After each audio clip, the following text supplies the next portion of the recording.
police officers clubbing like grannies for peace, like and knocking them back with their clubs. And as a result of this clubbing and this pulling, this whole mass of protesters was thrown to the ground. At the same time that the cops threw these people to the ground, one of these officers on horseback, an Officer Quagliano, actually charged his horse up onto the sidewalk behind these people, and subsequently, when they were pulled to the ground by the police, Nick Morgan and several others fell into the path of this horse who was spinning circles on the sidewalk, and he was nearly killed when his head was stepped on by Officer Quagliano and his horse, and his lower orbital was shattered.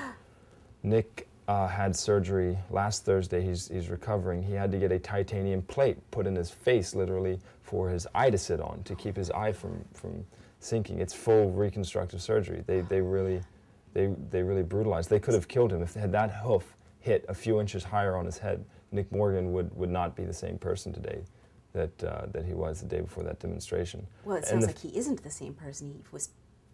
Well, mentally, I mean, right. I mean, Nick. Yeah, I've spoken with Nick almost every day since this happened, and mentally he's all there, and he's sharp, and he's motivated to get better and to get this issue out there.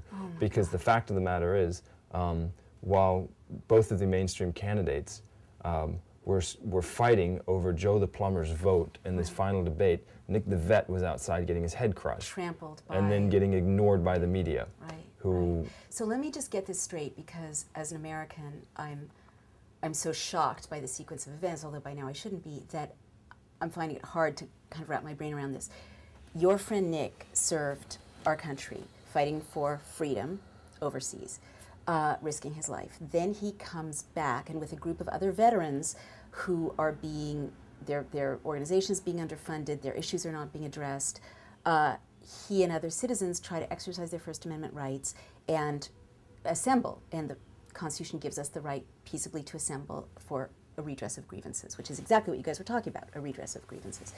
At that point, the police forces are deployed to arrest you guys, and then to, the way you've described it, one of these police officers rode his mount into the crowd and trampled citizens who'd been beaten down onto the sidewalk. And Iraq veterans, ma'am, yes. And Iraq veterans. And some of these were, you know, strong young men and women, and some of them were elderly people, some of them were people not in such good health. One woman stepped on a very good friend of mine. Her name is Nadine Lupka. She's a kindergarten teacher. You know, this was not a wild crowd of anti-authoritarian protesters. Crazy-eyed armed anarchists, these were ordinary Americans. This was a protest by and large of citizens of Nassau County and of the greater New York and mid-Atlantic area. Does that seem like a fair way for your nation to receive these vets with their questions and their concerns? I'm horrified and appalled by what I witnessed and what I experienced, both in the arrest process and then in the actual detainment. Tell me more about what happened. You told me earlier that Nick had some trouble getting medical care. After Nick was stepped on the sidewalk, and remember, the cops came on the sidewalk and did this to these demonstrators and veterans while they were while they were in compliance with their orders. Right. After Nick was trampled and the rest were trampled as well, him and Jeff Millard, another one of our members, were actually pulled off the sidewalk and arrested. Nick, after being stepped on... While he was wounded, after he was wounded. Yeah, this is the crazy thing.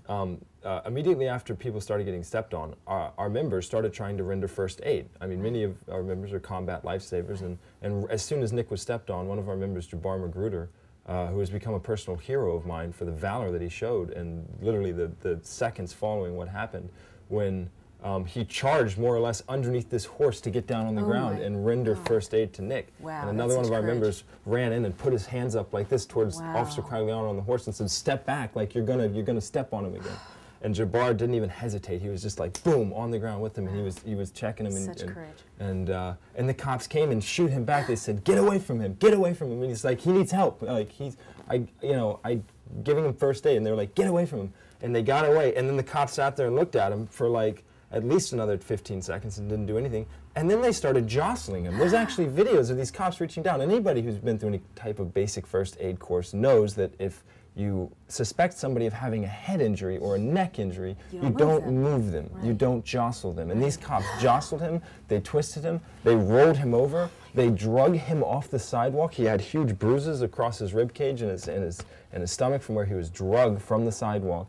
He was then picked up, handcuffed, walked across the street where they took him to the ambulance, they put a piece of gauze on his face.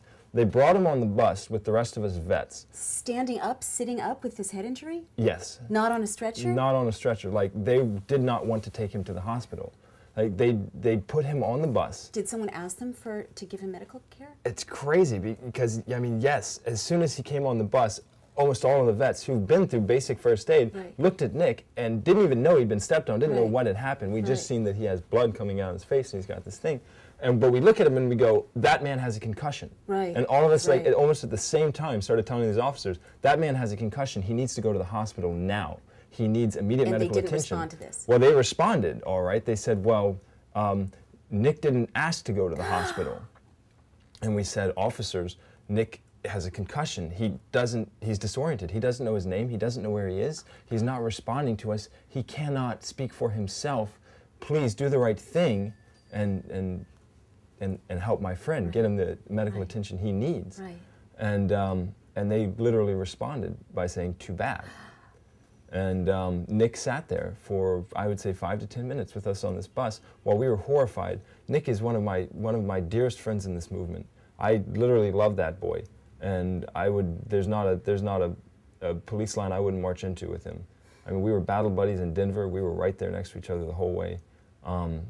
And to be handcuffed to a bus and witness my friend who, for all I know, could be dying, and not be able to do anything at all, but to sit there and to be asking these officers who are supposedly in control of the situation, and also serving the law, to help him, and they're refusing. It's rare that I felt that horrified before in my life. It's extraordinary. It was very traumatic to everybody on that bus. I'm sure it was very traumatic. I mean, physically for Nick, but psychologically for all these brave men who had risked their lives in other contexts to face this kind of brutality at home.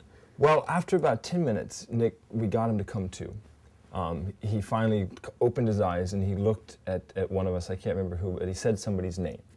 And we realized Nick's here with us in this moment, like he's aware. Right. And so we just looked at him and started yelling at him, hey, Nick, buddy, Nick, say I need to go to the hospital. Just say I need to go to the hospital. And he's like, you can tell he's trying to cut through the haze and he's looking at us, and he finally gets it in his head and he goes, I need to go to the hospital.